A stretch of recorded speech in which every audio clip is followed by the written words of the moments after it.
I welcome back to the best stocks and crypto podcast on YouTube, episode 10 now. Another guest today. We got Josh on. He runs the account CEO Watchlist on TikTok. Almost 1 million followers. I think he's got like 970,000.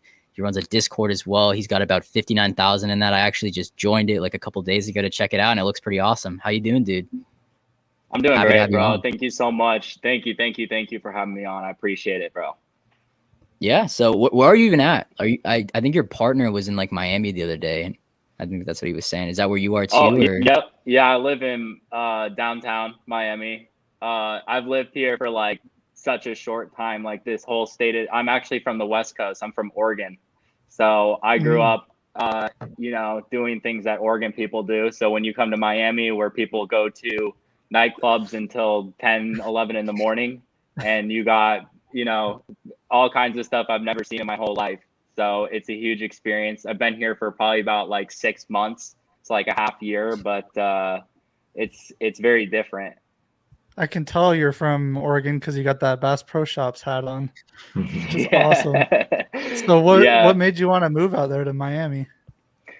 This is just where everything's at. I have my partners here. Our accountant, our attorney is here as well. So the whole team is here. And there was a point in my life where I was flying to Florida, pretty often. So it's an 8-hour flight. You know what I mean? It's a whole day thing. And then you also have the time zone that changes 3 hours back and forth. So it's exhausting, dude. It's so crazy, so I just wanted to live here. And also I'd never lived out of state before. I went to college in Oregon, never moved outside of there, but I wanted to just kind of, do something new. So I love it here. In comparison to Oregon, I think it's way better. Yeah, dude. I'm always telling Alex, I was like, my goal. So I'm from Cape Cod, Mass. Josh is actually from Sagamore too. We're literally 20. We might go golfing tomorrow. Allegedly, we'll figure it out. We're like 20 minutes away from each other. But I always wanted to like live in Miami for some point in my life. So maybe I'm still. We gotta. You know what we gotta do? We gotta do a live event. I've been trying to put this together for like a long time, but we need to get like me, you, Caleb, Josh, Alex, and then like a couple other people. And we need to like rent out a room, like a what do they call them? Like those rooms like in a hotel. Yeah, like a convention room. We'll rent that out and we'll just run a stage, So we actually have a Miami connection. Oh wait, what are you saying, Josh? I said we can do the OnlyFans route. Do the OnlyFans. Okay, you guys can do that. I'm gonna stay off of that platform, but I think that would be dope. I've been trying to get people to do it, and I have a lot of my fans that are interested in it. I'm sure if you guys created some kind of post about it, we could get a bunch of people to come. But the whole thing is obviously now we have more cases of COVID now today more than ever before, and it's coming back for sure. So it's kind of the lid now. So. But yeah, so we actually have someone on our team. Her name's Ari. She lives in Miami too, and she was telling us when we brought her on that she has a lot of connections to like nightclubs and then also like yacht like sort of meetup things. Like she knows managers that have all these different boats and have these ways for us to get resources where we can have our own convention, whether it's at a nightclub, because our like followers are probably like 18 to 30 years old, probably no older than that. So like if we had some sort of convention that extended to like a nightlife type of social gathering, like where we can just like all meet up, like talk about what we're doing, like just preach financial literacy and stuff like that. That would be really cool if we pulled that off. But like I'm 100% down. That'd be the dopest event ever. Who wouldn't go to that? Yeah, especially if it's in Miami. Yeah, definitely. But yeah, maybe Caleb has to come down from Connecticut and we can all plan it, or maybe like next summer or something. Even because I know I'm going back to school in a couple of weeks, but we'll see what happens. But every episode we always do like an icebreaker type of thing. So the thing that we wanted to ask you this week, Josh, was what's the best piece of advice that you've ever been given in your life? Maybe it's like where you've gotten today or just anything in that. What's so funny is like growing up, I'm probably like one of the most impatient person I know. So like I just want results so fast, and I want progress and growth and stuff like that. And even with TikTok, like you said, I'm at almost 1 million followers. But to tell you the truth, the last week of my TikTok I've been losing followers. I haven't been gaining any. And so that for me is like really, really frustrating of not being able to make progress and just being so close to your goal and not being able to, like, you just have to wait a little bit longer. And that right there, one thing that I learned is patience. Like, through this whole process of creating a page and like creating a big Discord, and even creating like a paid section of my like customers that I have, and just having patience. And even with trading, you know, because I told you, I switched over to swing trading, and that requires more patience because you're trading off a daily candle. So just chilling, you know, just relaxing, and being confident in your decisions, and knowing that you're going to hit your goals. You're knowing that, like, just telling yourself that you're going to get there. And then when you believe it, it's going to happen, you know. But I think a lot of people, especially people that talk to me, they want results really, really fast. I mean, people who come into my group, they want to buy a stock and they want it to instantly go up. And a lot of times that's not the case, as you guys probably know. So for me, it's really just been about patience and, you know, being confident. Yeah, that's actually really good advice. And I saw that you had like 60K on your Discord. How's the like activity in there? Because like Josh and Alex know, like, our Discord's been pretty slow recently. Like, we've been gaining a lot of members. Like, we've gained actually over 1,000 members in the last couple of weeks, but like our free chats are dead. Even our trading chats are dead for our premium members. And we're just trying to figure out ways to replenish that like activity that we had. We thought it was maybe just the fact that it's summer, like people are working, people are hanging out with their friends or whatever. But how's your server doing? Yeah, I mean, like, it's like, you know, if you compare it to January when GameStop was the thing, like, obviously everybody, it was so nuts. Like, I don't know if I told you guys this, but when I was first starting my TikTok page, I was in college. Like, I was doing finance, and I had really good grades and everything. I wanted to become an investment banker, but I actually dropped out before I graduated because this thing started taking off so hardcore, and there was no other option other than to do it full time. And so that was around that time where there was GameStop, AMC, and all this crazy shit was happening. And essentially, I kind of, you know, it was very, very busy. But right now, it's drawn back a little bit, like you said, summer and stuff. But one thing that I found that really, really helps out with like engagement is really putting your time towards people. Like, people will put their time towards you if you do the same for them. So for me, I will host, you know, so for me on a daily schedule, this is my day. I'll wake up at like 7. I'll wake up, do all my pre-morning routine stuff. And then at 9:30, I'll do my first stream.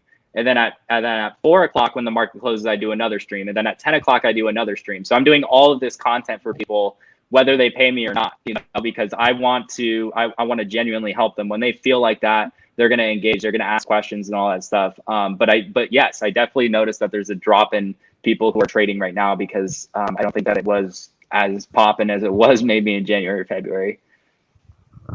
It's funny you say that though, because I'm a senior in college right now, and going into college, I wanted to be an investment banker. And then I realized that I don't have any connections where I can get an IB job out of like graduating at Elon, unless I like somehow find that. So I changed my goal to want to get into like wealth management, consulting, something of that like niche of the financial services industry. But like, I'm in the same situation with you. Like, I'm going to be a senior, and I was trying to get my parents to like maybe allow me to take like a semester off or something, but they said no, and like they want me to finish. So I'm going to be trying to do this full time as well as being a full-time student. So it's going to be tough, but hopefully. Yeah, I mean, especially if you're so close, it's like you might as well, you know. That my mentality was I'm really close, and if I really wanted to finish, I could do that. I could go back. I saw my credits. Like, it's not like I'm screwed or anything, but for me, it was just an all or nothing kind of thing. Like, I just felt really pulled to it, and I was like, okay, like, this is something that, you know, because I have no problem just trading on my own. And in fact, like, the amount of trading that I do on my own personal accounts and stuff is like much lower, because I have, we have like close to 3,000 paying subscribers now. So it's like everybody's asking questions. What's up with this chart? What's up with this chart? And like, I can't, like, when I'm trading by myself, I know everything I'm in. I know what I bought it at. I know my stop loss. I know my price target, everything. Like, but when I have 3,000 people asking me about their charts, it blurs the lines, and it's just, I make so many mistakes, you know, so it's hard. But for me, it was an all or nothing thing. And for you, it sounds like you're going through the same thing of like trying to make that decision. But I mean, you're so close, you know, you might as well just sprint to the finish line. Yeah. Yeah, that's fair. Geez, 3,000. That's really good. When did you start your Discord? Was it also last year? Were you early to the game? Because I know that Asset Entity started way early, like before us. Yeah, like, they we launched in December.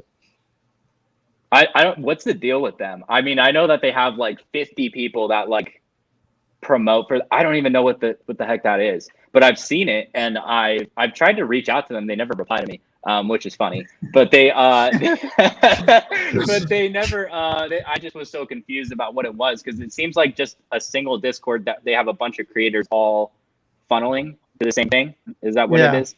That's what we're doing too. Okay. Yeah. Oh, okay. Got it. We have about 15 creators, but we don't want to just be like a Discord. Like we want to also have like a media company at the end of the day. Like we want to be the Barstool Sports of investing, building wealth, like in that regard. Like no one else is doing it right now. Asset Entities is trying to do it, but I don't think they have the same vision as us.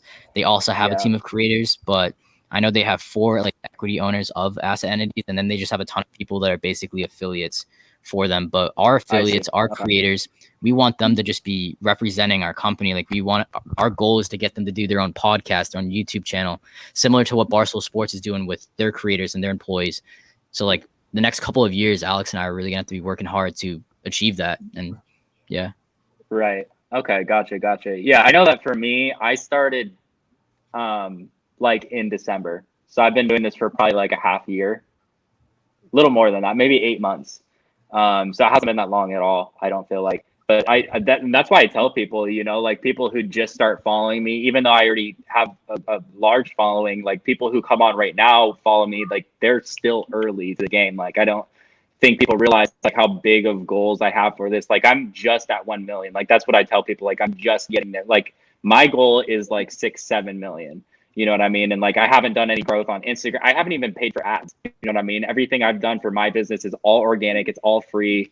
Like I haven't even tapped into any like growth strategies at all. So like, that's where I tell people it's so early on for me. I feel like, because I've been doing it for such a short amount of time. I mean, like, dude, you're killing it. Crazy. Yeah, like, that's you're crazy. Absolutely killing it. I'm really impressed by that actually. What's like just like a question side note, what do you think's like the one thing that you did to kind of amplify that growth in your brand, Josh? So it's literally just my whole concept of my whole brand is CEO Watchlist. It's watching what CEOs do. Like, who doesn't want to invest like a millionaire? It's like the perfect thing to talk about, you know, especially with people coming in new and they see what I do and they see my videos and it gets them fired up, you know? So I knew that like coming into this, like I had TikTok before, you know, and it's so funny because like when I first started this whole journey, God, this is crazy. But like I went through like a breakup and then I was like just in the middle of quarantine and I was just like by myself. And then like I was like scrolling through TikTok and I see all these people like getting, you know, hundreds of thousands of freaking likes. And I'm like, what, like, how does this make any, like on videos that are not cool, you know, like trashy videos. You've seen this stuff on your For You page too. But it's, what I realized, you know, is that when it came to like stocks specifically, when it came to people giving advice in stocks, and I've been, you know, I made my first trades back in like long time ago, 7-8 years ago. And so I've been just kind of trading on the side my whole life. And so other people, when they would talk about stocks and they come up on my page, they were giving the most like detailed, like intricate strategies in like a 30-second video. And so like what I realized like from a very early stage is that the simpler you make your videos, the more digestible they are, the more they're going to reach. That's just a fact. You know, people who talk about PE ratios, PS ratios, they talk about, you know, all this stuff, financial report, 10Ks, all this stuff. Like nobody knows what the fuck that is. So what you have to do is you have to break it down on a level where you take these very complicated ideas and you break them down into 30-second, 60-second clips. If you can do that and you can make them digestible and also entertaining, then you have a hit instantly. And so I was making, I remember at one point I was making videos in my bed and I was getting millions of plays. And I was just like, this is how I have to do it, because my whole idea was I'm going to make these videos. They're not going to be super informative, but they will be interesting. And what that will do is it's going to get people on my live stream, a long form content where I can actually provide value. Because I never felt like I'd be able to provide real value and 15 or 60 seconds, whatever it was at the time. I know they have a 3-minute option now, but when I started making it, it wasn't that option. So I was like, okay, I got to make short videos, attention grabbing, get them to the live. And that's where I can really show what I know. Yeah. And like you're niche down. We mentioned you on our podcast. I think you saw that clip on our TikTok account. I literally know you as the guy I got hella tagged in that. Yeah. Oh, you did? Okay, that's cool then. Yep. But yeah, we literally know you because you're the guy that's like, oh, Nancy Pelosi's like shoving money into tech this week, like load up on NVIDIA calls or like something like that. And like we know you as that. And like the difference between my account is I'm just more broad. I'm more broad. They don't know me as like a specific like niche like you do. And I think niching down reason why you blew up, and like that's very smart. And like you have a Discord to show for it. You have over almost 60,000 members in it. Like that's crazy. But yeah, when I saw you on TikTok, bro, I honestly thought you were working with asset entities when I found you. I didn't realize that you were doing your own thing until like just like a couple weeks ago. Yeah, like I said, I don't even know what they do. Completely separate. Yeah. That's awesome though. But so what kind of trader would you say you are? You said that you swing trade. Are you like you're not as actively trading anymore, but how many trades do you think you get into like a month or like a week? Like are you active, or are you just sitting on like waiting for like specific sectors, or do you have like a whole team of analysts in your server that are doing the trading and you're just doing the research and answering people's questions? Or no, it's all me. I mean, that's the whole reason people get into my group, is because they like the way that I teach, they like my style.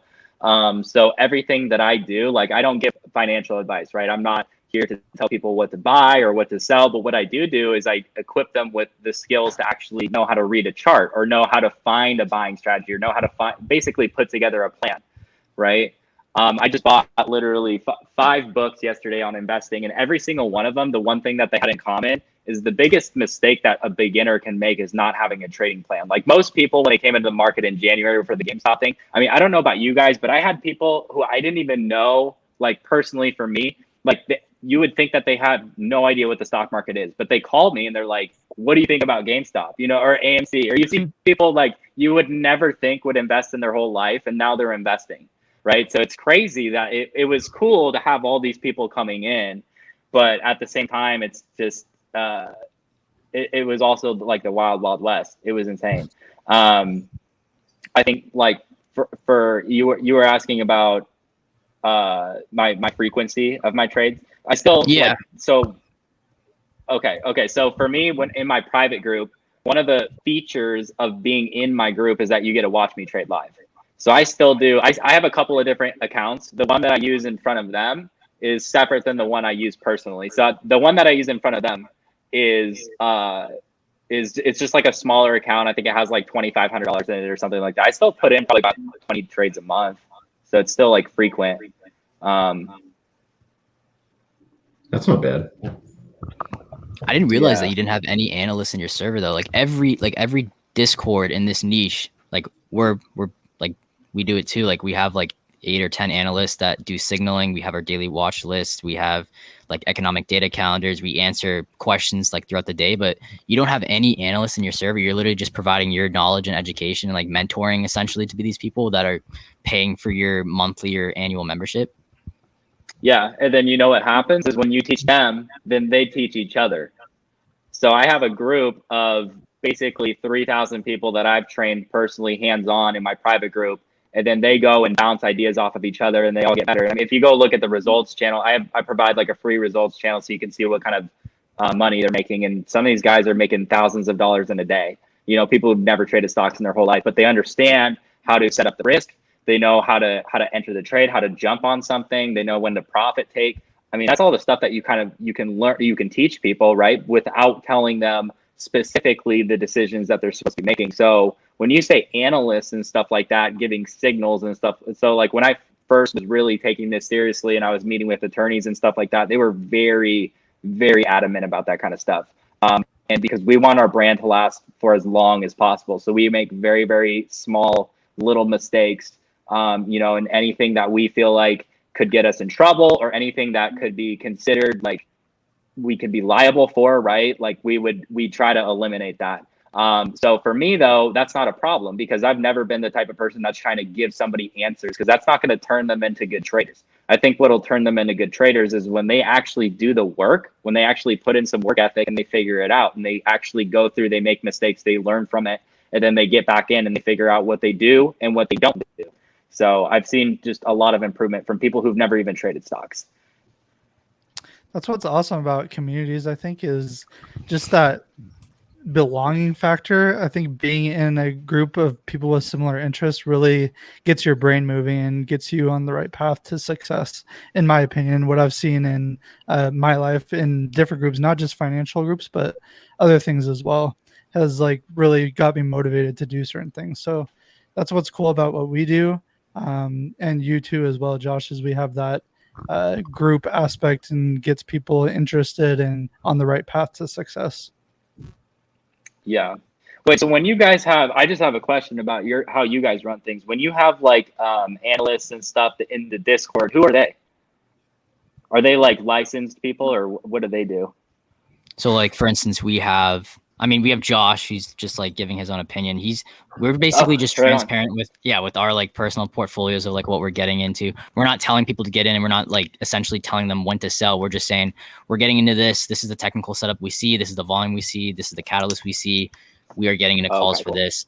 And then we also have like, we pay like we have these different bot services. So for instance, R2K Trades, he has 3 different bots in our premium side. He's got like a small account. He's got like a day trade bot, and then he also has like a longer like swing like bot. That within the bot there's 3 different people that are actively using it who have like 20 to 25 years of experience market, and they're signaling again like what they're getting into, like what they're scaling into. And then we have the trading chat in our server where we're answering everyone's questions, and then basically just allowing them to ask freely, of like helping them, guiding them like what we're seeing in our charts and like stuff like that. And at the end of the day, like, yeah, we do signaling, but we really emphasize like risk management. We try to educate people when they sign up to our server on how to actually get into these trades, so they're not just waiting for Josh to alert something where they can get in and then wait for him to get out. Like, our goal is to educate them on how to find these trades, and then how to like where they're understanding like the risk that they're taking on with their investments, because there's so many of these servers out here that are just,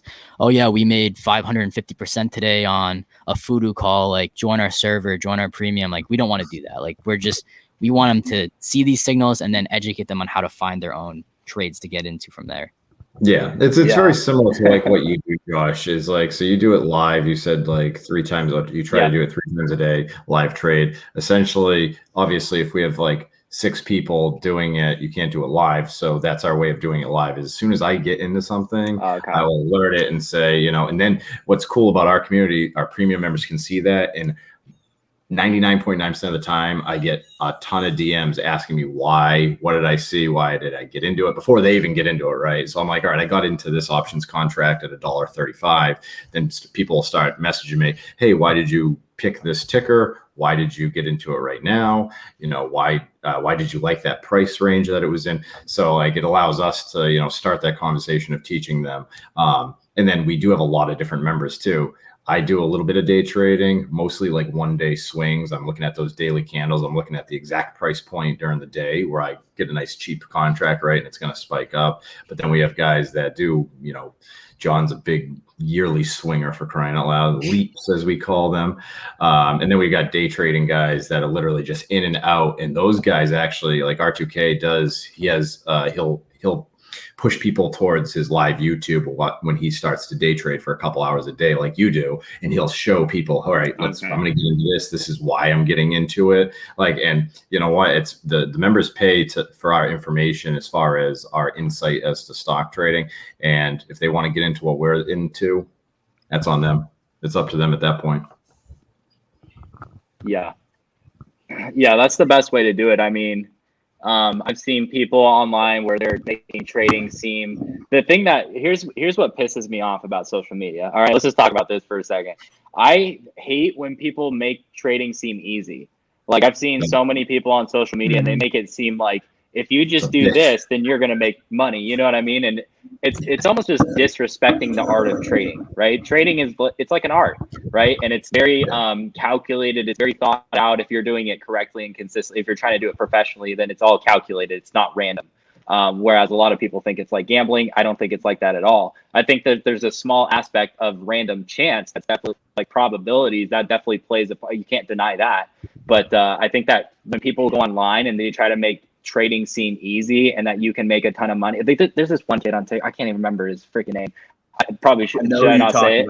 Wall Street Bets. It's the Wall Street Bets guy on. It's like Wall Street Bets LOL. No, his name is just OBR Investing. I think that's what you're talking about. He posts if you invested in this Tesla call, you'd be up like 1,500% in a day type shit. Join my Discord. Well, yeah. It's like $100,000. Yeah. So stuff like that though, like, right. It's so frustrating to, I think, people like us who are really trying to educate people and let them know what this is really about. And, you know, it's so funny because like when I go out and learn on my own, like when I'm looking for new information and stuff, I read like the driest, most boring material you can find. And the reason I do that is to take all the emotion out of everything and just make it non-glamorous, because I don't think trading is sexy at all. People think it's like this sexy thing you do. It's not. It's really about patience. It's about waiting for the right moments. It's about allowing the market to bring things to you rather than the other way around. So I hate that. You know, I hate that people try to push that message and trick people into thinking that it's easy. I don't think it is. No, it's not. I totally agree with you on that, because if people think it's easy, we wouldn't see that, you know, the AMC and the Wall Street Bets hype. We wouldn't have seen thousands and thousands and thousands of people lose their life savings because they're like, oh, this is easy. I'm just going to throw all my money into it. Next day, it's gone. Like if they did any bit of research and if they did what, you know, any normal human being when they, you know, do things like this is, you read what's going on out there, you do some research, like you said, you take it seriously, and you wouldn't lose the money. But it is extremely hard. Extremely hard. I found the guy that I was talking. Should I say it? Is that the Daily Trader? The guy that's just like the Daily Trader. You guys already knew. Wait, what's his name? Fucking guy, man. Trader. Who is it? Oh, the Daily Trader. Yeah. He like shows his computer screen, like his like His 15,000 RA every single day. Yeah, he's like, yeah, I know that guy. He blocked me actually. Yeah. Yeah. But tying this back into what you were saying earlier, Josh, about TikTok at large, I think it's really so difficult to grow a stock TikTok for that exact reason, because you're a successful trader. It's gonna be very bland and dry, and like if you're good, like you're gonna be reading 10Ks and posting shit no one has any clue about. But at the same time, to gain an audience on TikTok, because everyone's like scrolling all day long on this page, and you get like 2 seconds tops in the beginning. It's hard to find that in between medium in order to get that, capture someone's attention and maintain someone's attention, but at the same time delineate exactly what I want to say and like try to teach somebody. Yeah, it's a really thin line, to be honest with you. I mean, I feel like for me, I definitely had a lot of luck, right? Like I feel like I did the right things, but also there was a huge aspect of luck. Like I think my timing was really good on making videos. Just when I started, you know, I think that I started making videos before everybody wanted to basically make a stock talk, you know? So I think I got good on the timing, but also like what you said, you have to be entertaining, you know? You can teach these boring concepts. Like, I don't know if you guys have ever had a teacher and you're like at college or in high school that you actually liked going to the class because of the teacher. I've had many experiences like that. So for me, I always thank the teachers that I had. I still remember, like, my economics teacher was amazing. My accounting teacher in college was amazing. Like and that's why I became passionate about it in the first place, is because of other people who were teaching in a way that kept me engaged. And that's what I remembered the whole time, is if I can keep people engaged, if I can entertain them. Every once in a while I have a couple people be like, hey, you know, can you be more serious? But at the same time, I think that attracts more people, having a personality and not just being, you know, like the guy from Ferris Bueller, the teacher.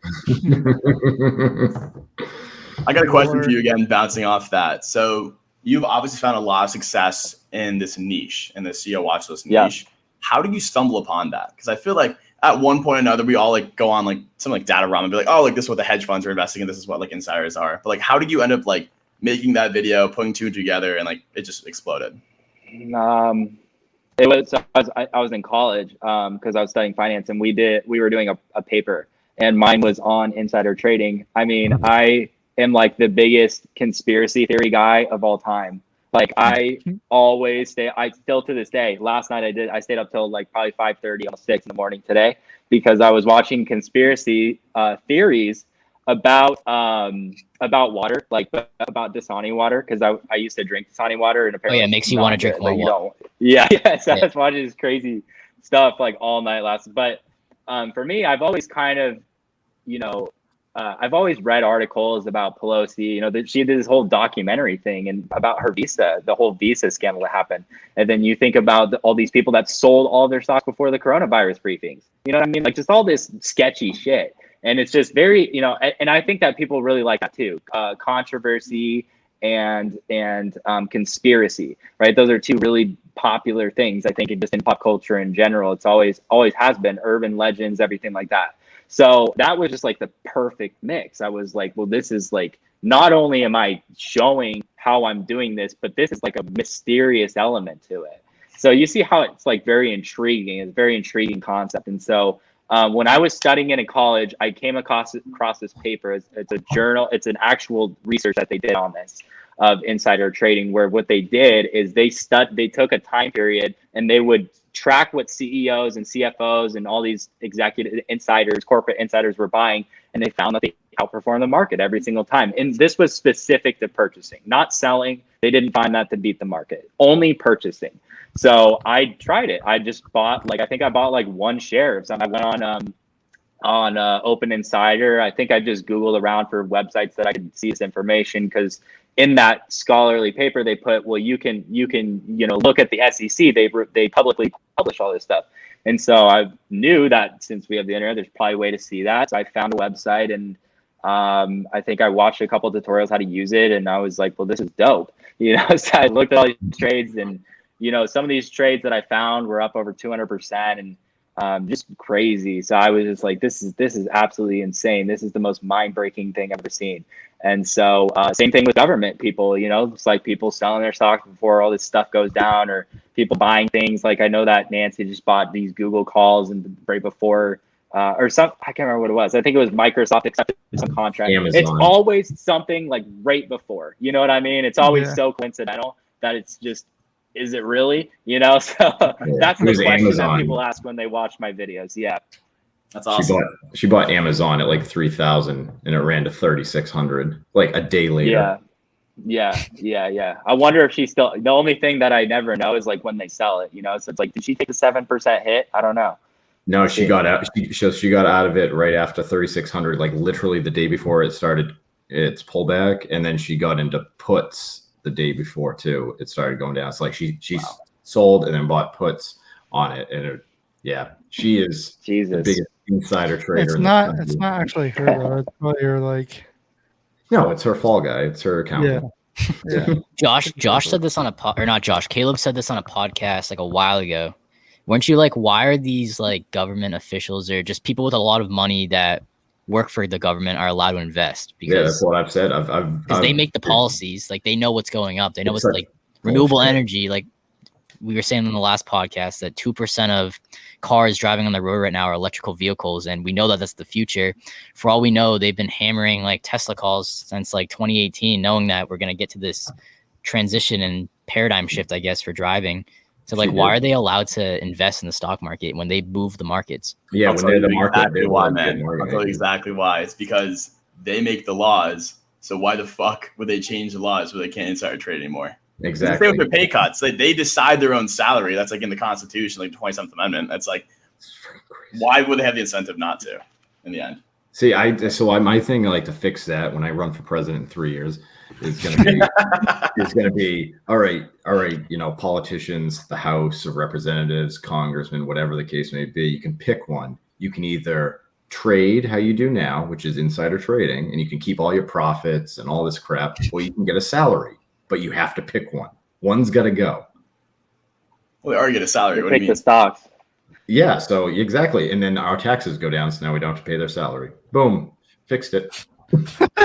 Oh, but they get paid like $200,000 a year though. Yeah, that's like you know what you should look at. You know what you should look at is the how a senator's net worth will go up as they're in the House. So like if you look at their net worth before they became a senator and then after, it is scary. Wild. It's scary wild. amount that it's also from endorsements. It's also from a bunch of different sources, but a lot of it comes from the stock market. And I agree with you. I think that, it's crazy that they're able to trade, but I'm also kind of happy because I can copy it. if they're not allowed to do it, then what am I going to do? You know, That is true. Wait, question for you, Josh. So have you seen similar results with mayors as well? Like, do they also do this insider trading that's like quite noticeable? I haven't looked. I've done people in Congress, people just in the House, like just House of Representatives, and then also just corporate insiders, so CEOs, CFOs, directors, stuff like that. I haven't really tried. I was just gonna say, because Kevin Paffrath, meet Kevin. I'm sure you know him on YouTube. He's currently running for mayor of California, so maybe there's a little bit more incentive behind that. Yeah. You know what's so funny? I'm gonna tell you guys something crazy. My cousin is running for governor of California. Really? Yeah, Kevin Kiley. Nice. I think I've heard of them on the ballot. Yeah. There's a lot of people running for California right now. There's a lot of people. Yeah. So, but yeah, no, it's Democratic or Republican? Definitely Republican. Yeah. Oh, okay. From Oregon. Yeah. Yeah. So he's like suing. Yeah. Well, Oregon's very liberal. Like Oregon's very weird because Portland obviously is very liberal, but that's the biggest city in the whole state. So the thing is like, even though the state is mostly Republican, it's just Portland gets the vote because they have the most people. So whatever they say, and it really fucks over a lot of like people in the Eastern Oregon, Central Oregon, stuff like that. Southern Oregon. Dude, it's the same with Massachusetts. That's the same with Massachusetts. We actually have a Republican governor, but Boston is extremely liberal. And then everywhere I travel for work across all of New England, but everywhere I go in Massachusetts, no matter who I talk to, no matter what sector I'm talking to them, it's extremely Republican. So like, but you have that large voting majority in Boston that's very liberal, so it keeps it that way, and it's kind of a drag. I mean, Baker's a Republican, but like he's not a Republican. Like, you know what I mean? Like his policies that I forget. There's a definition. There's a term for that. Yeah, he's a fake Republican. He's definitely he's a Republican in name only. Yes, exactly. Or rhino. That's what they call it. Nice image for you. Yeah, there you go. But so Josh, what are you thinking about Tesla? They have that AI event coming up. I know we want to talk about that a little bit. And then Josh, weren't you saying that there was something like an investigation going on with Tesla? I didn't actually look into it. Yeah, that's so fun. It's so funny because I read the email you sent me, and it's like, dude, I just made a video about that. Oh, really? Yeah, I just made a video about that today before you sent this out. And I was like, I thought that was so funny. But what do I think about? I don't know. I've never really been a fan of Tesla, to be honest with you. I haven't. I don't think that. I just think they're really expensive. Like the same thing with just a lot of like EV companies, you know, are very like. I just, for me, like when I'm looking for trade, like my whole thing is this. I try to give myself the best opportunity to make money, the most advantage that I can. So like if I'm looking at a trade like Tesla where it's very like wonky, like back and forth and non-predictable, that's not what I want. I want stuff that's like predictable and easy. Like the trades that if you guys were to watch my live streams when I trade, you guys would be like, oh, that's so obvious. You know, like it's just the trades that I just know are so set up, you know? And I think that I don't understand why people, you know, try to make it more difficult than it should be. I think you should just focus on finding good trades, good predictable trades. And for me, like Tesla's not that. You know, today it dropped 4% just off of a headline. It's crazy. Like it's, and that happened with Amazon too. It's insane. So like just it's the randomness for me has never been like, I've never been a fan of it. So I just try to keep it as predictable as possible. So like even NIO, I bought NIO at $39. I sold it like 3 days later because it went up like 15%. I'm like, that's it. I'm done. Yeah. So, but I did too. Love it. Yeah. So like, do you have a watch list of 10 to 15 stocks that you solely trade and like you just watch those on a day-to-day basis and you look for like a technical pattern setup or like some sort of catalyst coming up and you only look at those, or are you more of a broader swing trader? So like companies that you know how to trade.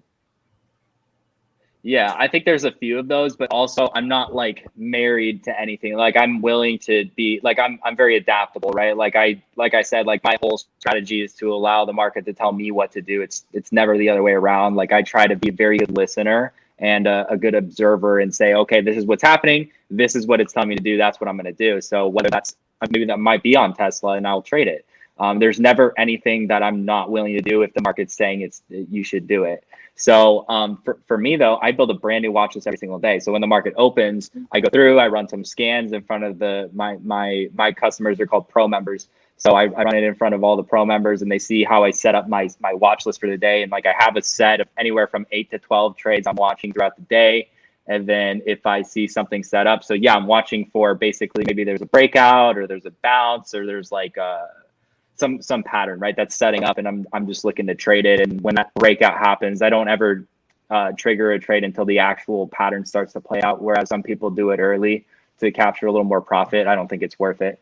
But I just look for setups, and then when they start to break out, and I have a bunch of alerts that I always get sent to my phone from like my own. Like I'll go on my charting software, then I can basically set a price alert and have it text my phone when it hits a price. So when I wake up in the morning, it's just ding, ding, ding, ding, ding, and I have all these options, ready to go. That's fire. That's fire. Yeah. I feel you got a really good like day-to-day schedule, and like you're on top of it, like what you've said so far, which is awesome. A really good what? Like day-to-day schedule, like what you do from 9 a.m. to 4 p.m., like run the same system and it just like is working. Yeah, it's very, I mean, it was not like this probably like a year ago, like it's definitely evolved a lot, but like even beyond just trading, it's like my whole content schedule. Like I'm coming out with like 3 live streams a day, 5 pieces of content a day.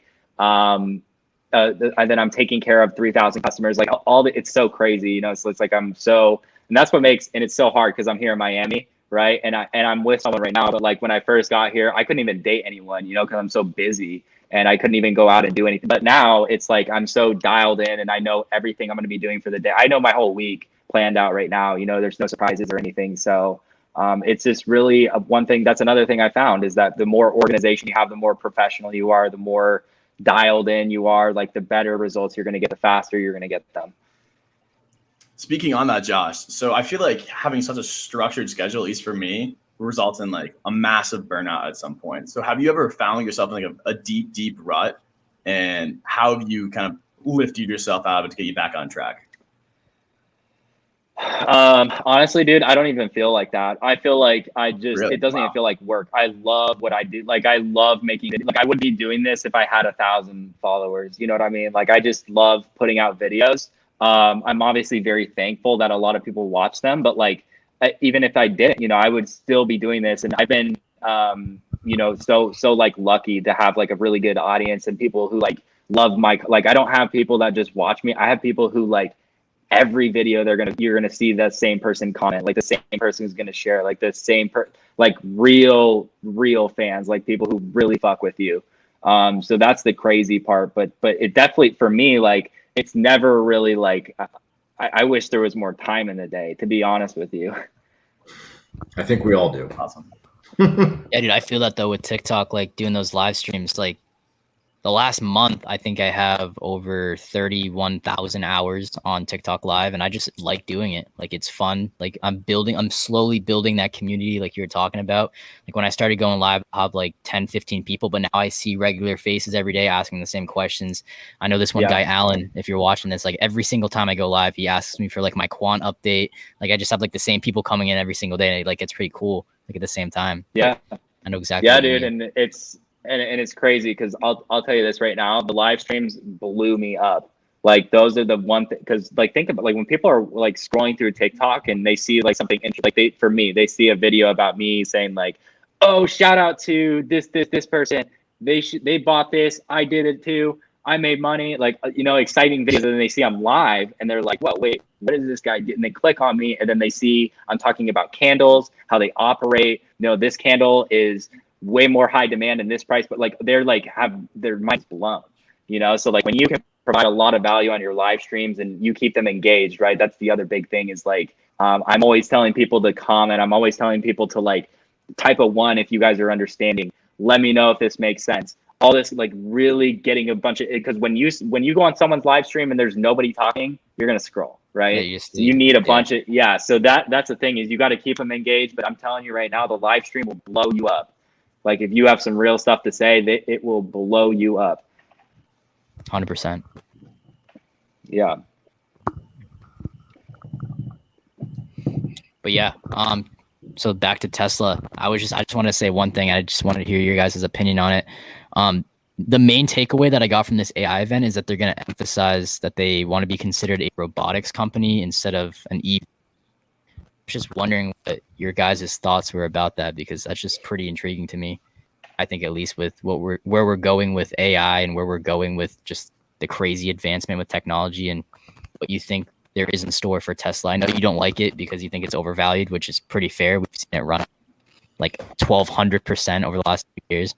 But what do you guys think about that?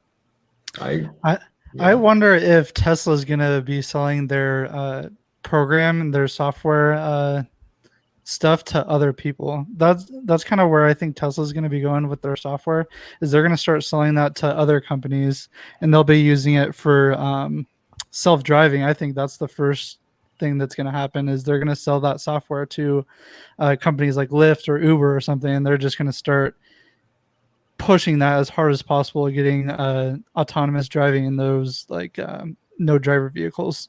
I think that's where it's going to go. I don't know if that's ever going to happen or if there has been news on that, but that's what I think Tesla's going to be going. We'll see how that lawsuit goes for him then, and the the federal government investigating the automated driving systems. Yeah, it's funny that came out right before this event. I was telling John that it's kind of bad timing on their part. This huge AI event is coming out, and then now they're under investigation for crashes for their autonomous driving. But that's how it is sometimes. I mean, dude, if Tesla can just push weight with these like software packages for cars, that would be sick.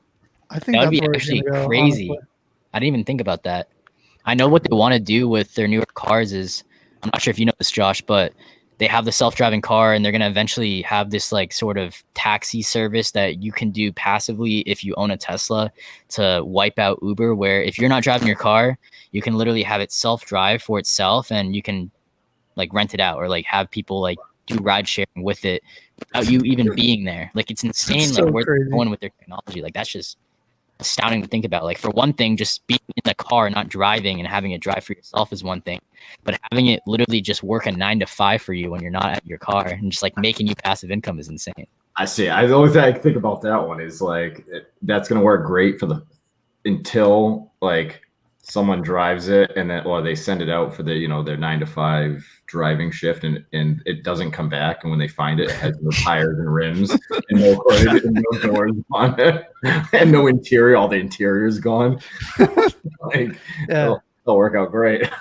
Yeah, you never know. Tesla might make their own like ride share service, something like what you were talking about, John. They might not even go the route of selling their software, but they might just do their own thing.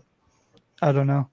I don't like Josh was saying though. I play Tesla a tiny bit. Usually I do not swing it, or if it's like a swing, it's gonna be like a lotto on like an earnings, like hey, a $50 contract and maybe it'll go up to $5,000. Who knows? Usually never works out, but I've made some decent money on it. But I don't like it for the specific reason that it blew up too fast. It went from a $90 stock to an $830 stock in less than a year.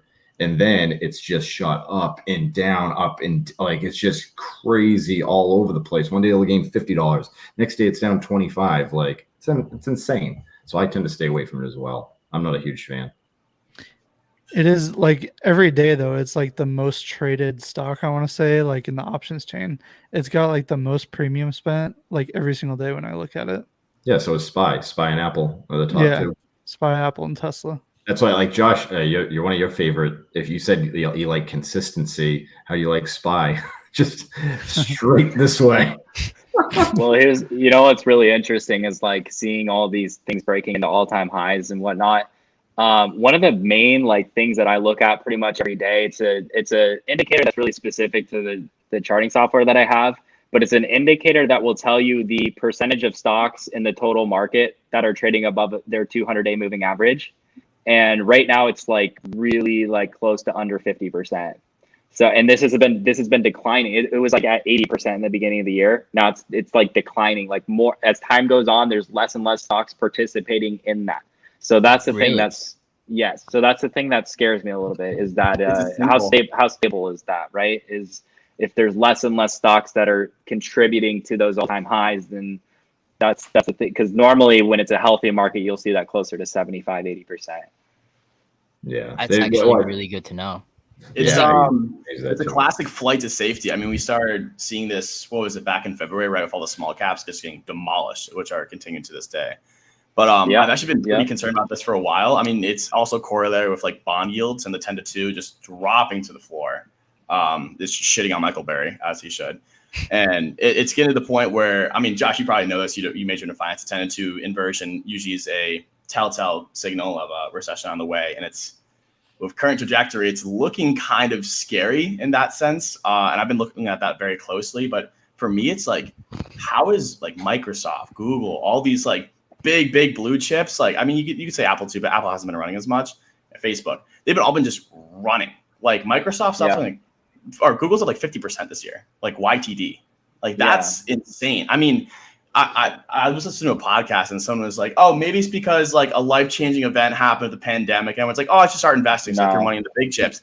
No, it's a classic flight to safety with a sinkhole. And at one point there's going to be a crack that opens up and it's going to be a massive drop. And I'm like very, very concerned for that to happen at some point. And we don't know when that crack's going to open up, but like, it is literally like the sinkhole is the best possible analogy because all these small caps and even mid caps are just like getting crushed. And everything else is going up, and it looks like it's normal. Yeah, it's just such an odd concept because everything's so like top weighted. Yeah, but that's the thing about a bubble, though, is that, and this was the same thing in 2019 where people said it's going to crash, and it just never does. That's the thing about a bubble is that it's a bubble. It's still in the bubble. So that's the thing is like, can you still go in the market and make good trades? Yeah, of course. I mean, there's still opportunities out there. The trade setups, like in terms of the actual follow throughs of the patterns, that's what's kind of iffy because I said, when it's trying to push into all-time highs, it runs into some kind of a whatever. So it's that's what I've noticed at least. So I'm almost, for me, I'm like praying for a 10 to 15% pullback in the total. Like if we could get that, we would get much better setups. That would be insane, but I don't see that foreseeably happening soon just because like there's also a massive amount of money on the sidelines too. Like no one realizes this like right now, but a lot of like older people, if you talk to people in like their 50s, 60s, 70s, they're like, oh yeah, we're in a bubble. I'm waiting for the pullback. Like there is a fuck ton of money on the sidelines. So it's like, even when we saw that dip last month, like 5%, that shit got ate up in like 3 days and it was done. And we're back to normal again, back to SPY chugging as it should. Like it's like unpredictable. And I don't see, I mean, Peter Lynch said it best. People lose more money trying to time the market. Time the corrections of the market than in corrections themselves. So just DCA into it, especially if you're a casual investor. Well, I told Alex not too long ago that I was secretly, and I won't say what in, but I was secretly piling up my long-term put portfolio just in case shit hits the fan.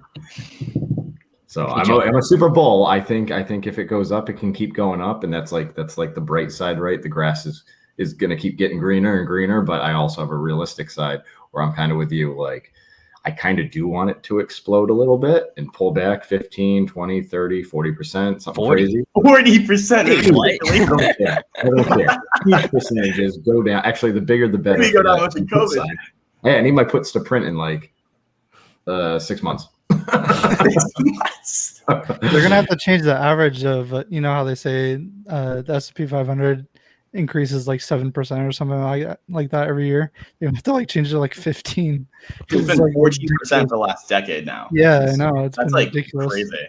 Oh yeah, like you were saying, Josh, it's pretty much though driven by those top companies, man. If you look back at it, it's all Google, it's Amazon, it's Tesla, it's the big boys. It's all those massive market cap companies driving it. All those mid-range are they're either just flagging out or they're just dying, which is a little scary.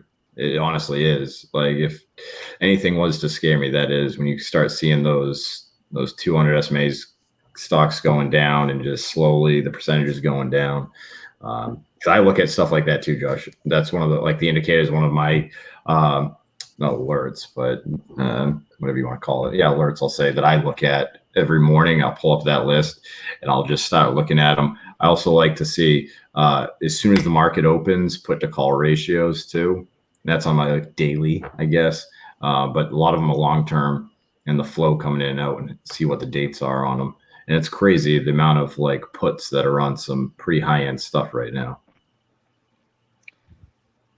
One of my things is just to throw on CNBC and see what Jim Cramer's shilling in the morning before pre-market, before market open. Get puts on that. Yeah, and then shove puts in it as soon as market opens. Well, I don't know. He said don't buy AMC when it was at $4 or $5 when they started pumping it. And look what that did. And GameStop. He said don't buy GameStop when it was at like $80, and then we saw what that did. Yeah, he said. Wasn't it AMD the last thing that he showed? Yes. He's been shitting on TSM today. He's not a fan of semis anymore. He's switching Dude, up. no one's a fan of semis, dude. TSM was down again like $1.50 today. Everything's dying. Yeah, I just officially broke its 200 moving average, unfortunately. Dude, Micron got absolutely hammered after you said that it was about to break out. Morgan Stanley's market manipulation. I could talk about this for days, man. I love Micron. AI is the future. They make the chips. And Morgan Stanley had the audacity to be like, this is worth $75.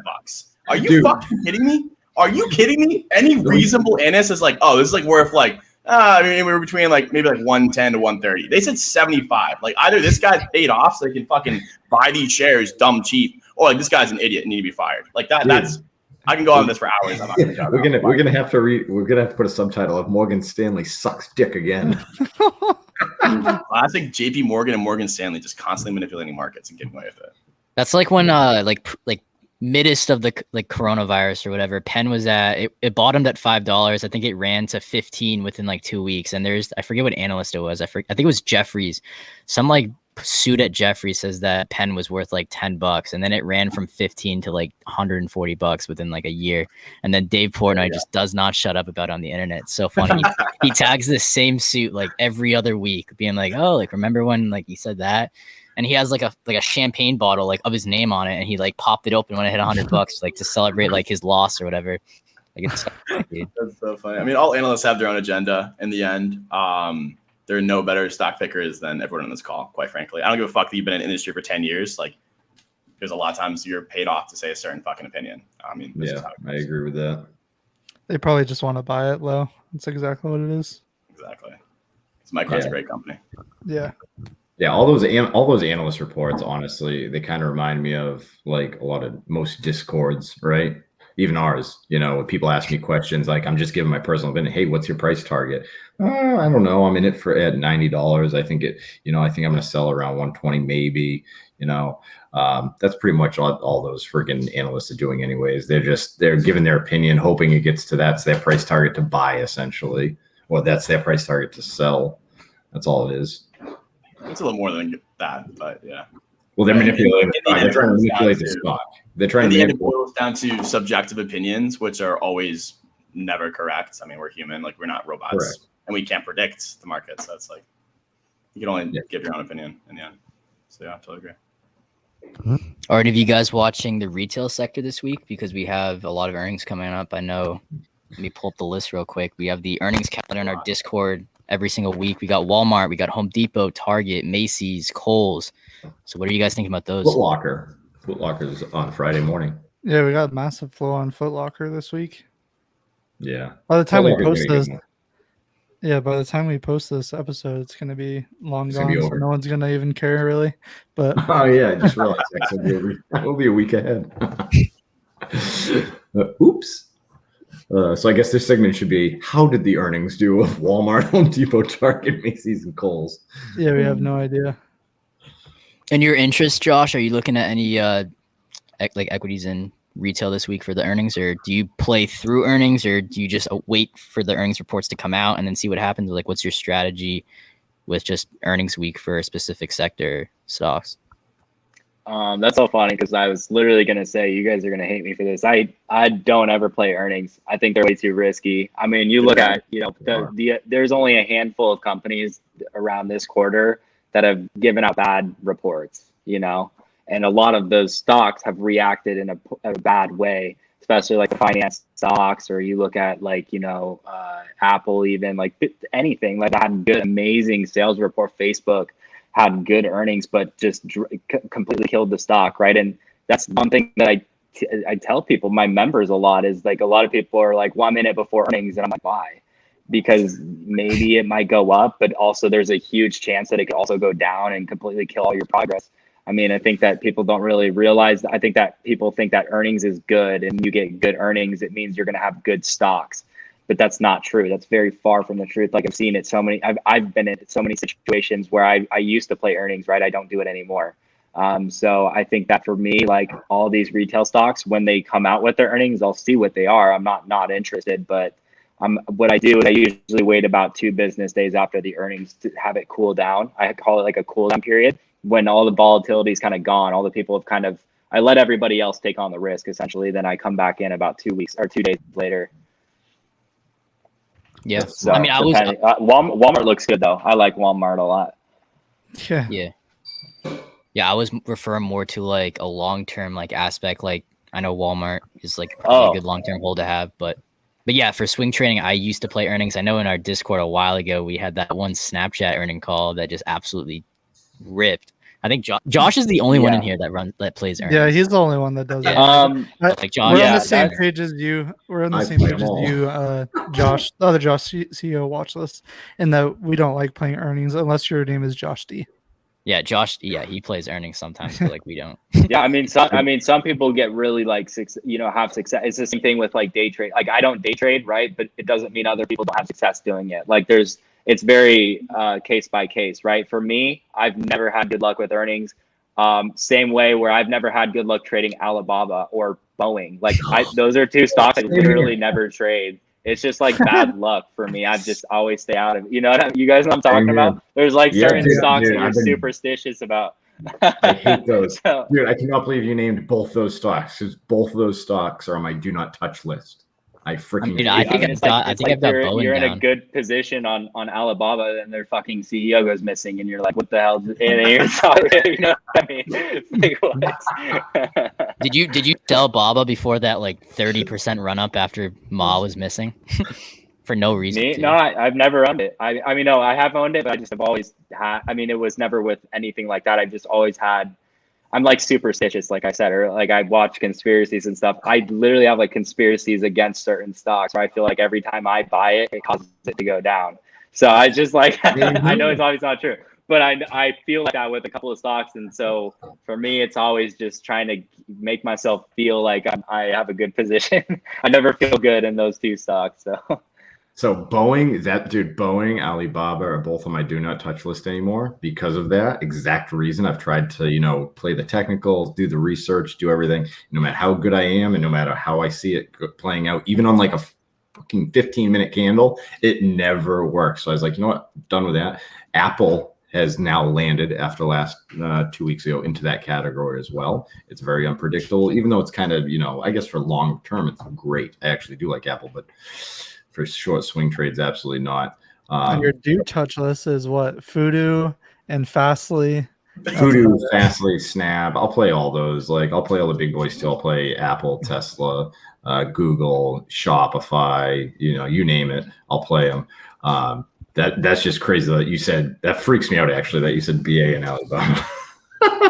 That's crazy. Nancy Pelosi told me. This is like my trading story. The earnings is I will play a couple lottos. So like essentially I treat them as scratch tickets, right? So if I can get a $20, $30, it's kind of low volatility, but it could pop like 10% after earnings. I'll play it. And if I lose $30, it's like whatever. I don't mind that. But on the big ones that I do hit on, and it's extremely consistent, and it's like 300, 400, 500% I hit, is I look at the very long term of their earnings. I look at their earnings reports prior, look at what those stocks did, good entries before them. And like a piece of advice that I gave myself was just like, if it's green the day of earnings, then never get into it. If it's red the day of earnings and you want to buy a call, go ahead. You'll probably be just fine. That goes back to the probability aspect that Josh was saying at the beginning. It's kind of like gambling in a way, but yeah. But I like the eBay one, perfect example. eBay. I did an eBay, what we call an alert in our Discord. I did an eBay lotto. I was looking at eBay for probably 2 months and haven't played it. I just noticed the earnings coming up, and a couple of people actually mentioned it to me and kind of refreshed my memory on it. So I started looking at it again. I'm like, all right, this is actually a pretty good one. Bought a options contract for about 2.5 months out. The stock actually went down after earnings, but then it ripped and it followed the technical pattern of the chart and everything 2 days after it went down after earnings.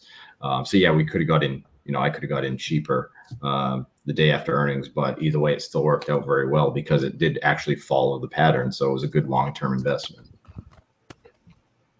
Yep. Yeah. Moral of the story is that Josh is a big degenerate when it comes to earnings, but We can pick fun at you. Don't worry. it's all a joke. It's all a joke. Nope, it's true.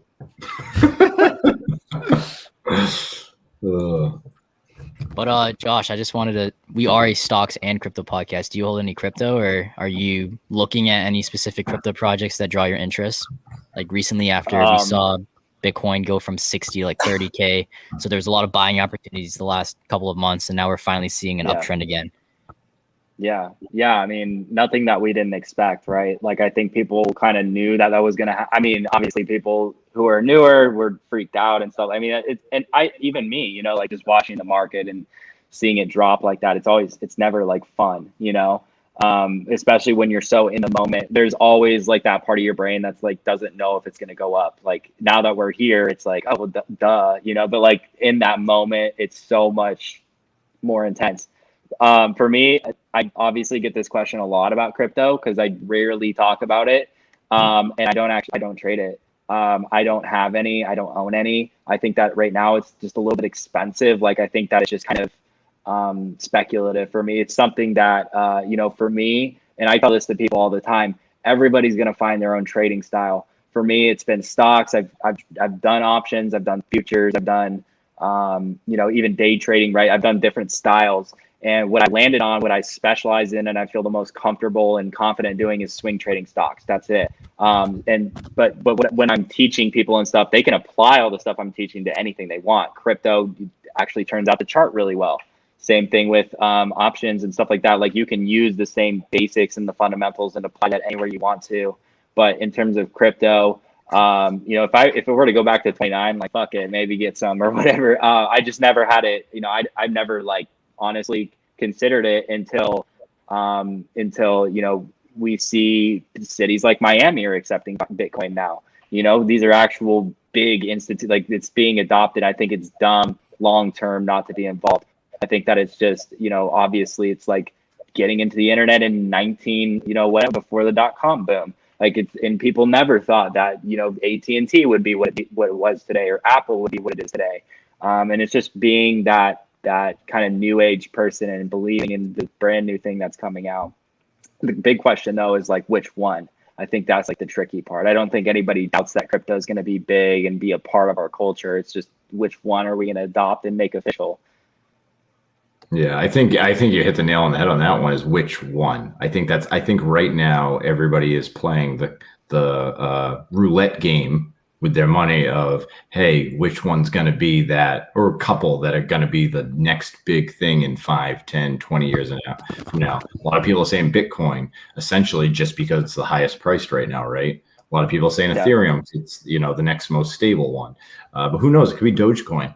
3 years from now, everybody could be paying with Dogecoin in every place they go. Going to clubs in Miami, you could be paying with Dogecoin. That's kind of where it could even. Here's something interesting too, is that the central bank is talking about digital currency. Like, who's to say that they don't tax everything else and then make their own version of it? And that's what we have to use. Like, why wouldn't they do that? You know what I mean? They could tax it, they could regulate it if they had their own version of it. I think that the fact that there's all these outside things kind of taking control, that probably scares them. So they probably want to take that power back and keep it where they have us already. So. But yeah, so like my perspective on this whole crypto case that everyone's trying to figure out right now is, I personally believe we're extremely early to it. So there's not even regulation yet. We want, as someone who holds a lot of money into crypto, I want regulation, because once there's regulation in this market, there's going to be adoption and acceptance for Bitcoin, because a lot of people view Bitcoin as this store of wealth and comparable to gold, like this digital gold or whatever. But once there's adoption and regulation, we're going to see there's already 21 different Bitcoin ETFs right now that are planning to IPO essentially onto the NYSE. You know how much money is going to be put into Bitcoin once there's those ETFs on the NYSE where people can hedge their 401ks, their Roth IRAs, their portfolios with Bitcoin if they don't want to just have the currency itself, like in a Coinbase wallet or on a ledger or something. But my main thing with all these other different projects, like there's thousands of crypto projects, you have to understand what crypto is going to accomplish in the next 10, 15 years. And that is essentially possibly a new financial system or an innovative financial system, and then a new internet, like you were saying with the 90s, getting into these tech stocks before this internet boom. But you just got to do research. You got to understand what these different crypto projects are doing, where they're going to play a role with this new infrastructure within the financial services industry, banking, money in banking, or with this new internet. And then you have to just do analysis and research like you would with any other company, look at their competitors, see if they are in a market where they can just be the market leader when we get this adoption in the next 3 to 5 years. And I honestly believe you can actually witness a lot of people achieving this generational wealth transfer from just getting into crypto this early. And I'm in so many different projects right now that I believe are going to be here within the next 10 years. I'm not necessarily invested in Dogecoin or Shiba Inu or all these coins you see on TikTok. I'm doing research that you probably do research for your long-term portfolio, for what Josh does in these crypto projects, because I'm passionate about it. But I just understand that we're going to see this change sooner rather than later. And I honestly believe that I'm going to be very beneficial from it. But that's just my take. Yeah, I totally agree with that take there, John. I think the more and more people I talk to that are like my age working in the finance industry that are skeptical makes me know that people that are early right now are going to make like a fuck ton of money. Like the more and more research I do on cryptocurrency, the more I realize it's not like, oh, this may or may not happen. Like it's inevitable regardless of like governments trying to push back on like what China's done, like what the US is like kind of doing right now, but like didn't really intentionally do it. It's really inevitable. And maybe it's not like Bitcoin. Maybe it's like, oh, we have a US coin, whatever. That's like a thing. But in a sense, blockchain technology is here to stay. Like Ethereum platform, like I think I'm confident that Ethereum is gonna be like the blockchain platform. Sorry, Polkadot, sorry, Cardano. That's my take. But like that's gonna be the new wave of the internet. And it's not like and when you invest in Ethereum, it's not like you're investing in like IBM or Apple and like Amazon back in like the 90s. You're like investing in like the internet. Like that's what your investment is. And like and same with Bitcoin. Bitcoin's not like, oh, you're investing in like Google. You're investing in like a currency. So it's like a completely, I 100% agree with the analogy that it's like the .com bubble. And that's what we're running into right now.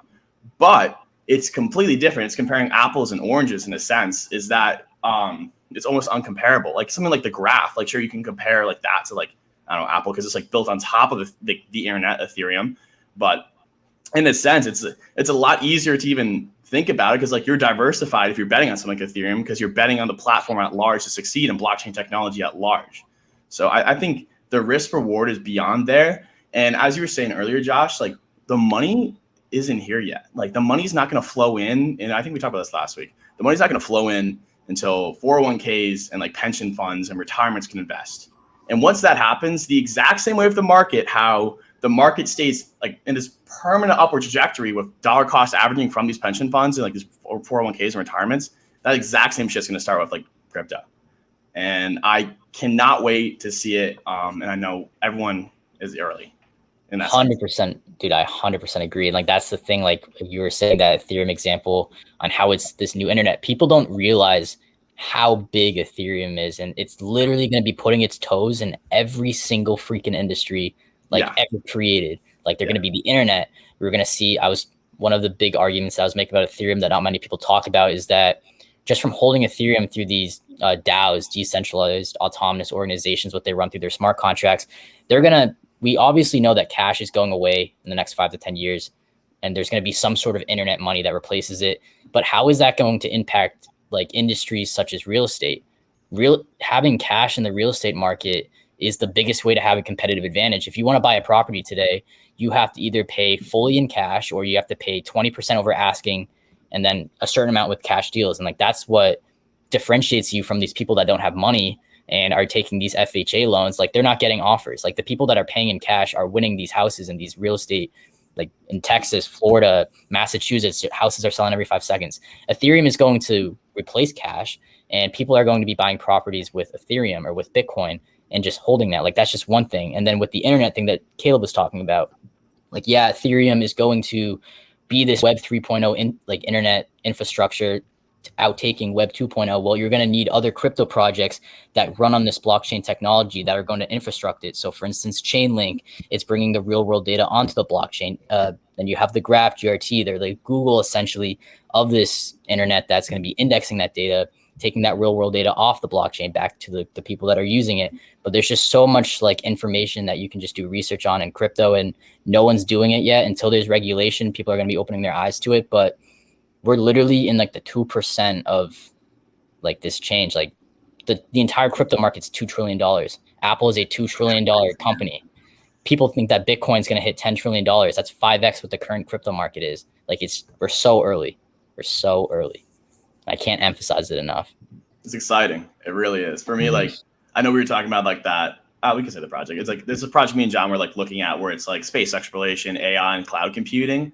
And we're like, no way, this seems way too good to be true. And then we looked into it, and it's like working with all, like, crypto is so deep into your life already, and no one knows it. In a sense, like I mean, blockchain, not just crypto, but like blockchain is so ingrained into like the background and like the back end of what's going on in life right now, and it's only growing from there. Like we were looking to this one company who has like, what is it, a 250 million market cap? Like, dude, $170 million market cap. So yeah, I just went down. And these guys are working with like Tesla, S&P Global, if you know them, FactSet, who I fucking work for. I didn't even know that. Snowflake, Netflix, and they have their hands in like every big thing. AI. I mean, if you know me, I preach about AI and cloud computing all the time because it's the highest CAGR industries in the world at the moment. And then there's also like space exploration, which is not even a thing yet. And these guys are like in it. And so it's just like people don't. I mean, even people I'm talking to are very, very confident, been financial analysts for a while. The risk is too much for them. And for me, knowing that they think it's too risky and knowing what I know research-wise and how much research every single person has done on this call about this, like, I think we're so confident in this. I'm throwing a lot more money in cryptocurrency and like ETH and like GBTC and my Roths and like 401ks than anything else right now. I'm barely even moving into stocks. And it's a very risky thing, but like it's a thing is like, I shouldn't be saying this, I'm a finance major, but I hate diversification. I think you should be throwing your money in your high conviction plays.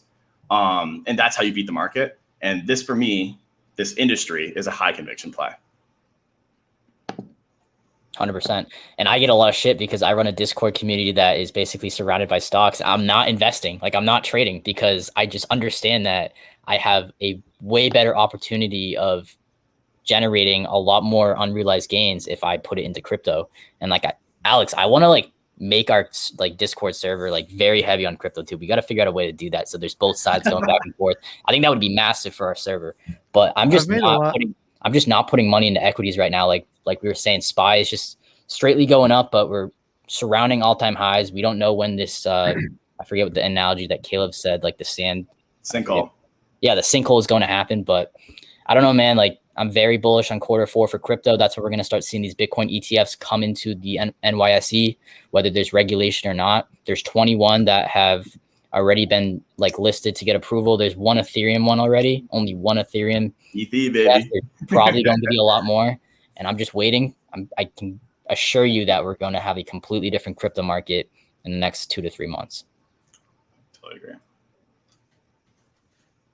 I think it's just hard because a lot of people don't understand it as much. So it's harder for them to get into it because they're so natured to get into stocks at a young age and, you know, all the historical factors, which isn't a bad thing or anything. But I think just we're still in the new stages. A lot of people don't know a lot about these projects, so they don't feel comfortable dabbling their money into it. I think that's it. Even though I've made a lot of money, I don't know. I'm not like an expert at crypto or anything like that, but he just left. What's happened? I mean, I'll just say this, we can keep talking for a little bit, but like, that's the beauty, Alex, of this space. Like, people don't know what to look into. People don't know what to research. Well, flash for you guys, the easy, like, successful people who are worth billions and billions of dollars didn't get it easy. Like, you can't just get rich quick. And like, Yeah. the crypto market, like, not many people know where to look for the crypto market. Well, I have a good idea of what to do research for. I kind of have my hand on like the pulse a little bit where like this crypto market's going. So that gives me a competitive advantage to then get into these different projects earlier than the common person that is just learning about this space. It's just a huge opportunity, in my opinion. And it's a free for all until like there's a lot more adoption. Once there's a lot more adoption, the FOMO kicks in, the acceptance kicks in. But I don't know, just take advantage of this time, do your research, even if you're not passionate about it. If you're passionate about money, maybe you should look into crypto, Josh. I know you don't invest in any of it yet, but maybe you should do some research. I hope we're convincing you here. I think that for me, like I've like the closest thing I've done to that is bought Coinbase, right? So when crypto does well, Coinbase does well, and I bought Coinbase. I think I bought it at 214, 215, like right at the bottom, and it's fucking doing really good right now. But like, that's probably like other than that, like I see it on my watch list right now. I have like a grayscale Bitcoin trust, like it's a really good looking chart, for example. I think they're running something, some trust, I guess, with Bitcoin, so it looks cool. But you know, the whole thing for me is this, right? When it comes to me and my skepticism, I wouldn't even say it's skepticism because I do believe in it like long term. But it's for me, I always try to find what's wrong with things. You know, I think that's one of the biggest. You asked me at the very beginning, like, what's a good piece of advice I got? I would actually change that and say is to literally question everything and try to find the flaws in everything you want to invest in. Because if I didn't do that, then I wouldn't be protecting myself 24/7. You know, so for me, my concern is, you know, because like when I was trading back in my senior year of high school, the big thing was marijuana stocks, OTC, marijuana, like shit like that, you know. And that just, everybody was like, well, it's going to be legalized, it's going to be this, it's going to be that, right? And so we had these big expectations for it. But I've always found that expectations and feelings never really do well in the market, at least for me. That doesn't mean that long term the crypto is not going to be a part of our life and it's going to be more valuable, because I'm sure that it will be. But for me to like just dive into it without knowing a whole lot, and it's just always for me to protect myself and to make sure that I'm making the most informed, best quality decision that I can. So that's what I guess I pride myself on. I don't even care about gains or losses, to be honest with you. I just care about if I found a good trade, I executed it, I made a profit, I look back and it was intentional. That's like that's where my pride comes from, I think, is just being very careful and calculated. Yeah, and I just want to say something real quick. If you guys are watching this and like now you're about to like put all of your money into crypto, don't do that. Like every single penny that I put into, whether it's Bitcoin, Ethereum, all these other alts that I have conviction for, it's all disposable income, money that I'm willing to never see again. So if I wake up one morning, the United States bans crypto forever, like if that ever happened, I don't think it would. And everything that I'm invested in, there's just a snowball effect. Every single country shuts down crypto, blockchain technology. Never going to happen. But like, let's just say that happens and I lose every single cent that I put into all of my different crypto positions. I will be okay, because I still have my 3 months ahead of rent. I still have my emergency fund. I still have my equities, my Roth IRA. Like, I'm very diversified, but I'm just been putting more money into crypto. So just know that if you're going to get into this space, do not put money in that you can't lose. Like, period. I agree with that. I agree with that with everything, though. I say it almost every podcast. With everything. Even with investing in stocks, if you can't afford to lose it, do not do it. If you need that money to pay rent, do not invest it at all. Absolutely. And going back to what you were saying, Josh, about you changed from patience, which I think is one of the most important things of stocks, to kind of like mitigating your downside. Something to like, I'm not sure if you read like Ray Dalio, but that's like one of the big things he focuses on itself. I agree 100%. That is like the single most overlooked thing in trading is it's not like how big is your upside, but how big is your downside and how can you mitigate it? Like the best traders are not necessarily the ones that are getting these like 100% gainers every time they play trades, but it's the ones that mitigate their losses. So they have their trading plan that doesn't allow for a capitulation to even occur in the first place. And I think that just comes with time and experience for sure. But I can totally understand where you're coming from in the fact that you have your bread and butter. I mean, like, I totally get you. I swing trade. It sounds like we do a very similar thing. It's like you have your bread and butter. It's working. Why switch over to something else you have no clue what's going on about? So I totally get that. I totally get you in that sense. Yeah, dude. We're gonna have to hang out because we both swing trade. Like, this is what this new book I just got this new book right here. You guys should check out this book. It's called The Complete Turtle Trader. I don't know if you guys have heard of this before, but it talks about that where you guys talk about where you're saying like, you know, the losses. So like a big misconception, new people coming into the market, they're all about accuracy. They're all about being right basically all the time. And that's very laughable. That's not even like what it's about. Because if you think about it, if you have 9 red trades in a row, but you're losing 1 to 2% every single time, and you get to your green trade and you hit it 40, 50%, then why does that accuracy matter, right? What matters is your profitability. And so that's what this book talks about, is when you change your mind from trying to be right all the time to actually when you're wrong, you should know what to do. That's a huge game changer, you know? Yeah, I think psychology is not nearly talked about enough at TikTok, because in the end, this is that's probably not a hot take, but like I think trading is 10% reading the charts and patterns and everything, and 90% having a trade plan and having the psychology to like know what to do in situations. Because for me, you probably do a very similar thing, Josh, where before entering a trade, I write down like everything. I write like price target, stop loss, like, oh, if this happens, do this. If this happens, do that. So like regardless of like what may be going on up here, I'm like, oh my God, I'm down so much money. I'm like, oh, wait, go back to my trade plan when I didn't have any emotions involved and be like, oh, we're fine right now. Or it's like, oh, I actually need to cut this. Like, this is like a huge deal. And I cut it before. It's like a huge, huge problem. And I don't hold on my bag hold it. So I think, yeah, I really would like to see a lot more like psychology talk on stock TikTok, because I think that's like how you level up in terms of trading. Like there's levels where it's like, oh no, I know how to read candles and charts and stuff like that. And that's like the basic level. And we all had to go through that. And that's how you start becoming profitable after you understand that. But like the real like successful traders in the end, like the best swing trader I know is a fucking robot, man. Like he has no emotion whatsoever. Like he like follows everything down to a T, and as a result, he has like ridiculous gains. And that's what you gotta do sometimes. And like for me, like I could never become a robot, nor would I want to get to that point where I'm like good enough trader where I have like no emotion. So I have to write my stuff down. I just follow it like it's like a trading algorithm in a sense. And what you just said is why I'm investing a lot of money into Vector AI, VXV, that crypto, because they're running data sets to not only for space exploration, but the hedge funds of previous data that was accumulated to derive essentially the best solution for hedge funds. Like a good example is we're not gonna be waiting for the next Michael Burry for these hedge funds to decide how they're gonna allocate their portfolios. It's gonna be run on AI. AI is going to be the future, and Vector AI is literally the head leader, the only person in this space right now on this. I wasn't going to say the name because I was still trying to accumulate a position, but yeah, that's the company me and John were talking about. That has but, like you were saying though, Josh, about philosophy or psychology in crypto. That's a way how you can gain followers. If no one's doing it right now, and you provide that value on TikTok and make that your own niche, being more of a psychology side of investing, you could really blow up. Like CEO Watchlist, no one else was making videos on what like senators and CEOs are investing in, and look at him, he has 1 million followers. So maybe you can be the psychology guy of TikTok, I guess, for investing. Yeah. Like I said, like I still feel this way very strongly, is that people who find out about me right now, maybe from this podcast, or maybe just they come across me, you're finding me so early. You know, I have so many ideas with content in terms of just things that people have never even thought of before. I'm writing down ideas every single, like I'm a very, I don't think people know this about me either, but I grew up playing guitar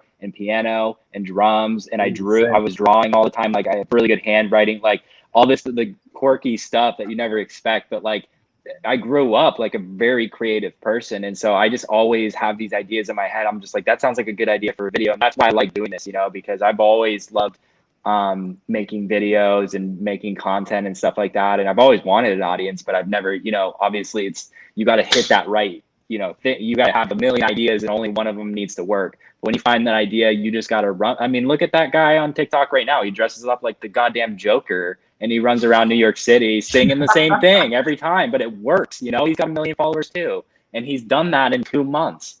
Like, this guy is insane. And I don't watch his stuff, but I recognize what he's done. And I'm like, that's insane. You can grow very, very quickly when you find that particular thing that nobody else does, or what, you know, it's just people will know you for it.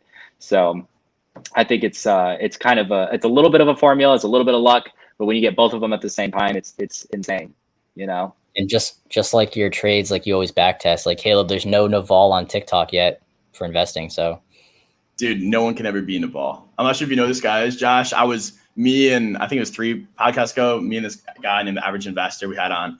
We're just like fanboying over this guy named Naval. He's like this like modern day philosopher, but like in terms of like stocks and financials and like, oh, I can never be Naval. I can never love that guy.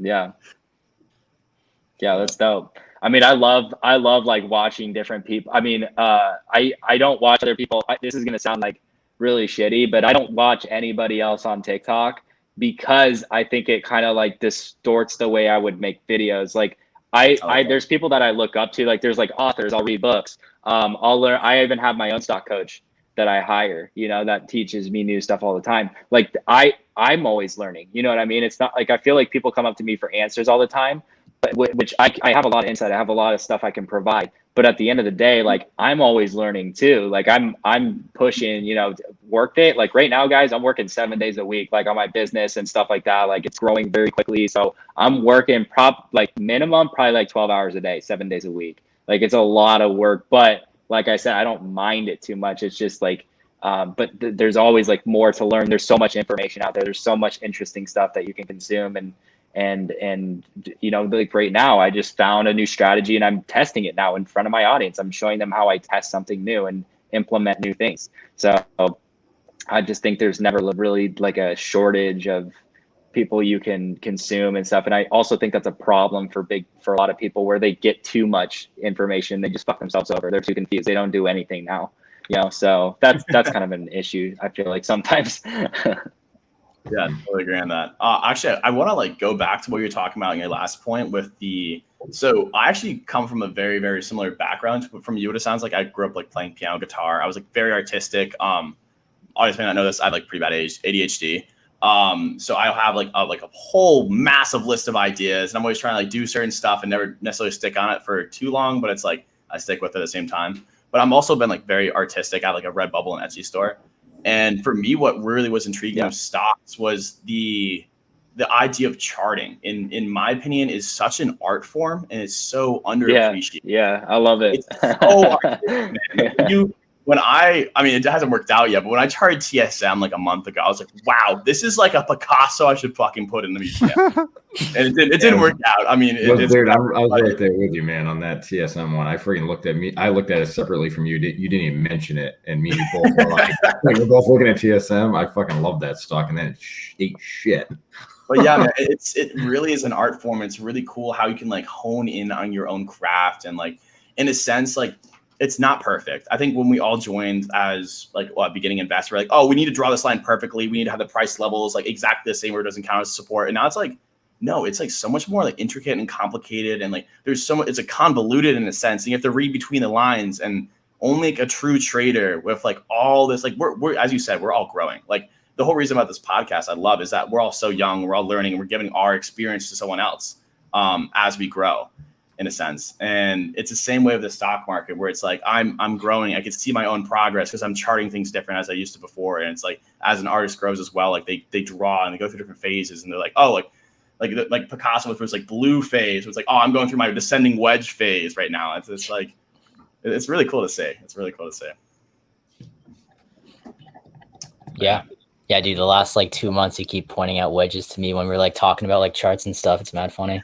I'm a big wedge guy right now. I don't blame you. Wedges are awesome. Yeah, wedges and descending triangles is how I do it. Yes. But like we've been going for a while now, and it was honestly a really good episode. Like that was fire. Like this is like Josh, you said going in that this is gonna be the most viewed episode. I think it will. Like this was a really good episode, and we were happy to have you. Yeah, I'm gonna take some clips. I'm gonna take some clips and promote them and stuff. And hell yeah. Are we still recording? Yeah, we're still going. Yeah. Sure. Okay. I'll tell you guys after. Yeah, you can. I'll tell you guys after. Yeah, but yeah, guys. So in the YouTube description of this video, there's gonna be Josh's TikTok. We'll also throw his Discord in there, even though he's our competitor. We'll put it in there because he's doing God's work in there. So check that out. Join it up. I'm pretty sure there's a free section, and then he also has his premium as well. But but yeah, it was a good episode, and I'm happy that we were able to work it out and get you on, dude. Like maybe you can come on again eventually, and we can plan that convention, or we can talk about that or something. But Yeah, dude, that'd be sick. We gotta do a live event. I'm telling you, we do a live event. Nobody's done that. This is another thing that we can do before everybody else does it, is getting people together. Like we just had a convention in Miami for crypto, and I was going to go to it. I was in South Carolina, but I was going to go to it. And I'm telling you, like, there's all these people that want to get together, you know, especially if it's Florida. Like, if I'm honest with you, Florida doesn't give a fuck. Like, you can do whatever you want here. So like, if you really wanted to do it right now, you could. I'm just saying, like, you could. But, I mean, dude, let's find a venue. But, you know, obviously, we should. I would love to get. We have to, dude. We have to. That'd be super dope. I mean, you guys are awesome. Like, obviously awesome, and I think that we would put on a really cool event. We'll get it going. If you guys are watching this, get ready for that. But this was another episode. Yeah. See you guys. See ya. Thank you. Every Sunday night, 8 p.m. Eastern Central Time, if this was your first time watching this, and then every single day as well, we try to post clips on the YouTube channel. We have the playlist for that, so you guys can check those out. If you don't want to listen to the entire hour, we do break up like the significant part of the podcast for you guys, but definitely check out our page. But yeah, we'll see you guys next week. Bye.